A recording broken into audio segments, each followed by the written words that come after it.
الخبر تيفي، للخبر بقية. إليكم مشاهدينا أهم عناوين أخبار اليوم. الفيفا تصدم قطر وتسمح للمثليين بدخول الملعب. المرجو الاشتراك في القناة وتفعيل زر الجرس والضغط على زر اللايك ليصلك آخر الأخبار المغربية. الفيفا تصدم قطر وتسمح للمثليين بدخول الملعب. ذكرت صحيفة اندبندنت البريطانية أن الاتحاد الدولي لكرة القدم فيفا قال إنه لن يتم إيقاف المشجعين الذين يعرضون ألوان قوس قزح الداعمة للمثلية من قبل موظفي الأمن في مونديال قطر.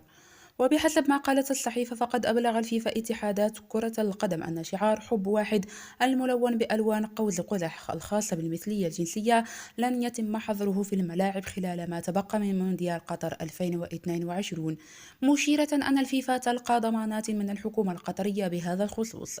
وكان عدد من الدول والسياسيين وكذلك اتحادات رياضية أوروبية انتقدوا بشدة الحظر الذي هددت خلاله الفيفا الدول المنتهكة للحظر بعقوبات رياضية. ولوح الاتحاد الدولي للعبة سابقا بفرض عقوبات صارمة على اللاعبين في حال خرقهم للوائحه بارتداء الشارة المصممة للتعبير عن التضامن مع الأشخاص المثليين جنسيا في نهائيات كأس العالم في قطر 2022.